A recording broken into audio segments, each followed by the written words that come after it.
Hello YouTuber, today I'm going to show you guys how to troubleshooting your over the range microwave oven slash fan. My British Air gallery here, it would run but it does not heat up. So to remove it, there's just 2 or 3 bolts on top that will drop the microwave down, and then this is the bracket in the back of it. You would just tip the microwave and remove it from this bracket in the back. There's many videos that show you how to remove it. It's pretty easy. After you get down, remove the cover, and that's where we start digging to see what's wrong with it. Before you do anything, you need to discharge this high voltage capacitor. Insulated gloves, insulated plier,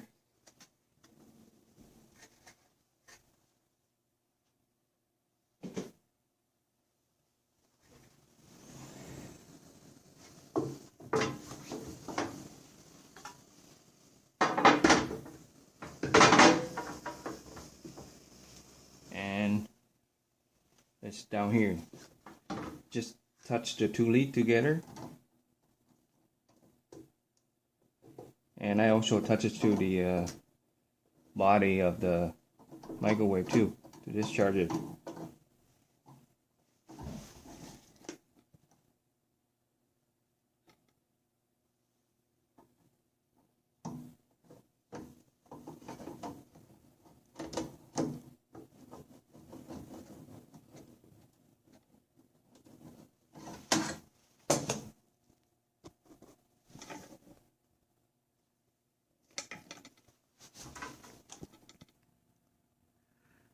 So if your microwave doesn't turn on, check this main fuse here, remove it and ohm it.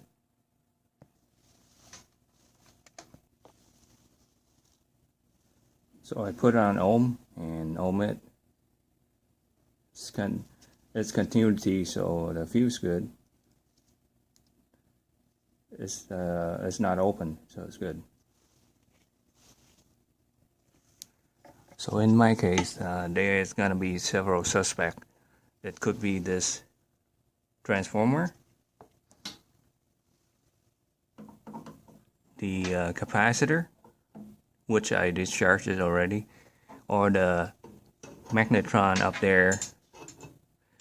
That is the part that make the microwave produce the microwave. Again, my problem is would run, but it would not heat up. So we'll test these components individually. There's a diode up here too.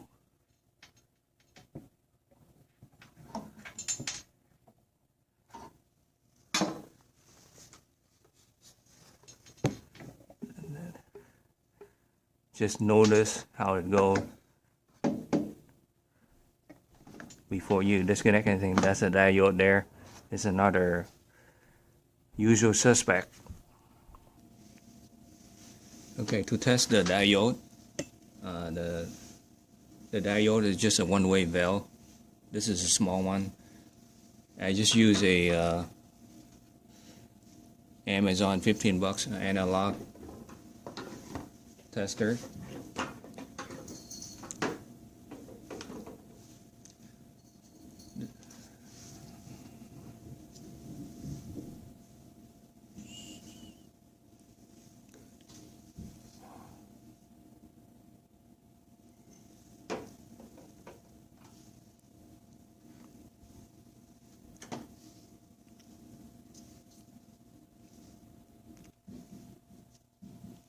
Okay, this is an electronic diode.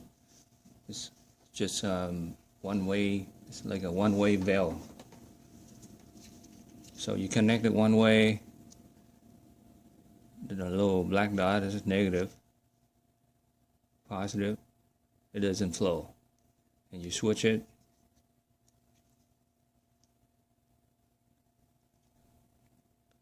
Okay. switch the lead. Okay, but for this big diode here, it's too much for my little analog meter.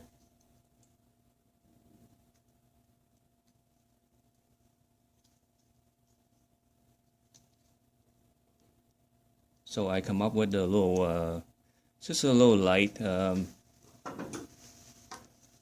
You can use a regular light. You don't have to use the LED. This is 200 ohm, a little LED diode.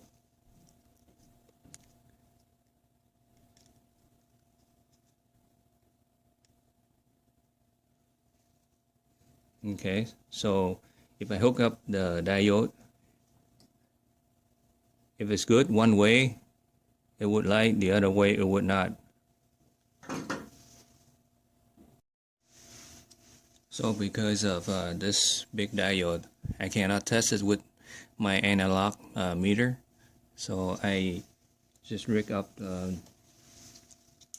this 9-volt battery, and you can just use a a light, a small like a flashlight. So I will put this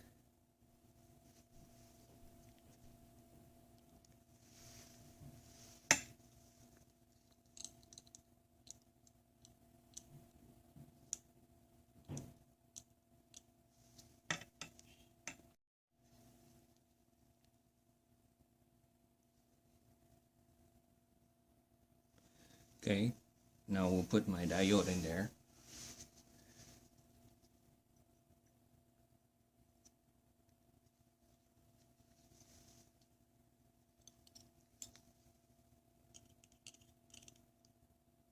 It's not lined up, but it's a one-way valve, so you just swap it around.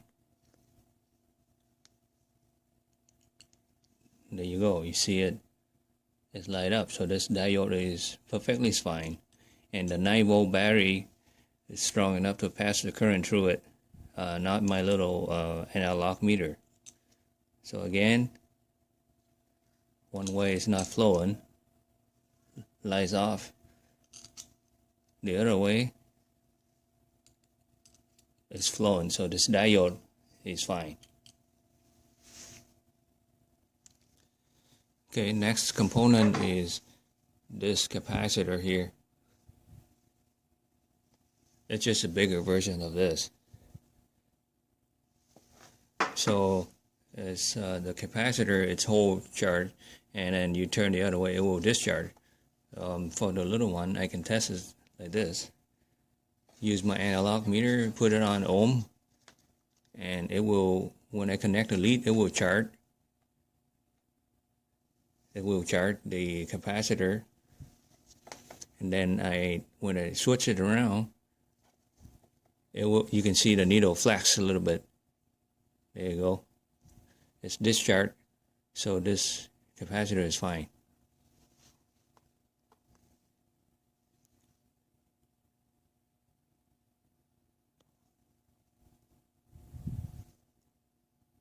Okay. So I will do the same thing for this big capacitor here. When I hook up the leads, it will briefly charge the capacitor. You watch the needle.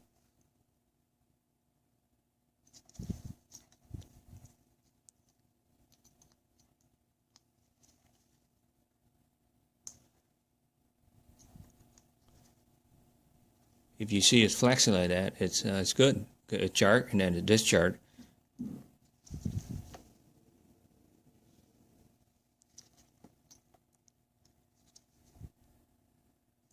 The needle flex a little bit like that. To me, this capacitor is good. This is also another component that usually go bad. You need an analog meter to test it. Just like that, you see the needle flex a little bit, and then go back down. It's good.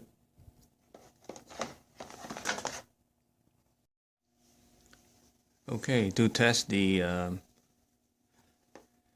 transformer, I put it on my meter on ohm auto.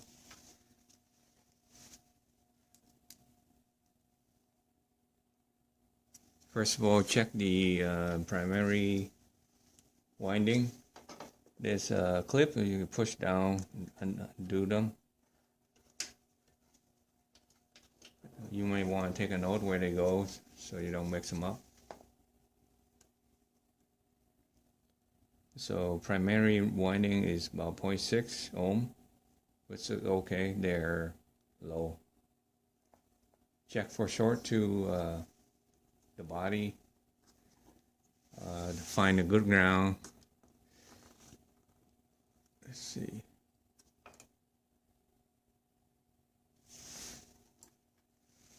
That's a good ground there. No short to ground. Okay, move to the secondary winding. I'm just gonna unplug these from the Magnetron. There's two wires coming off to the from the transformer. They are secondary, so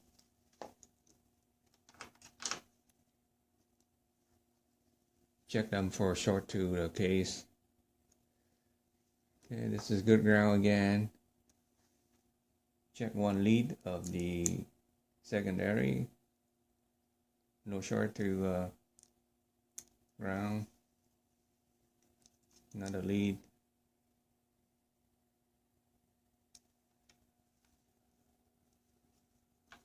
And then this red one is going to the capacitor. And this one show the correct ohm for the transformer secondary winding. It's not short to ground. This is showing 95 something ohm, which is fine. So by ohm, this transformer seems to be okay. So moving on to the Magnetron.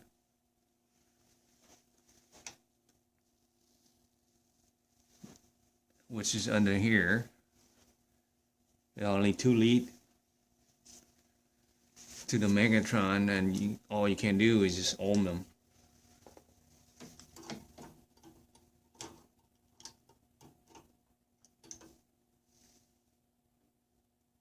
.3. This is actually the Magnetron that I bought on eBay to replace. This is a good one. And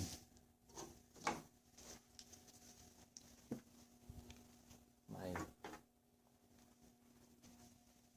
bad one is here. All you could do is just ohm them, but it doesn't really tell you a whole lot unless it's shorted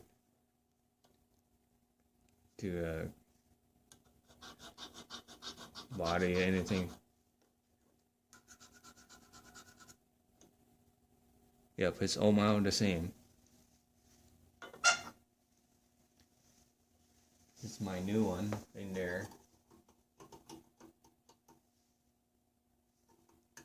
Check for to the body.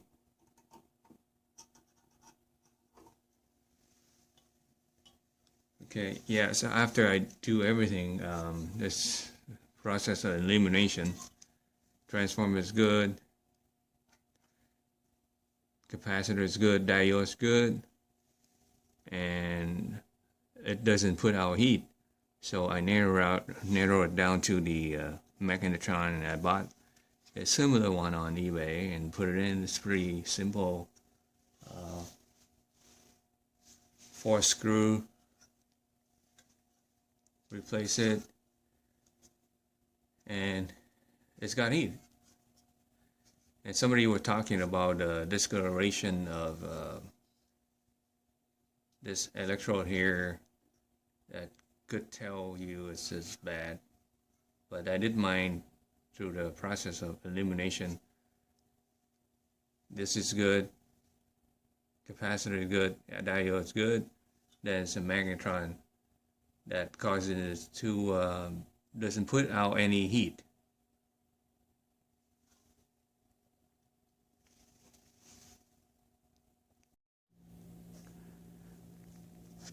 So I put everything, the component back together.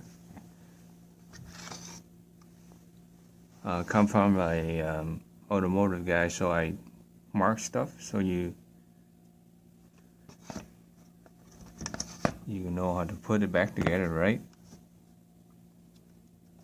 Black spot there. The capacitor, red. This is the white with the double, and then diode. And then up there is magnetron. I got the blue mark here, there and there.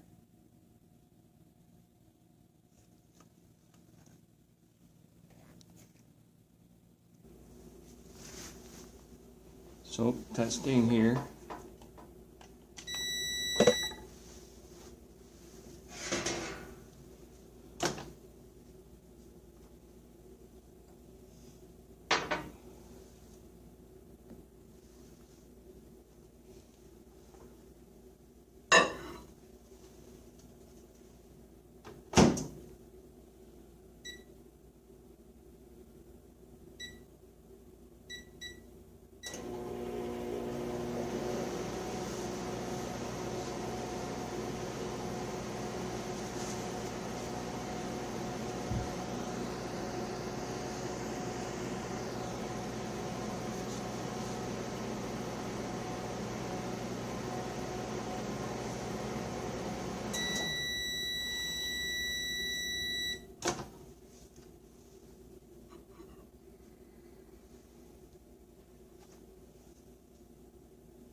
A little steam, so she's hot.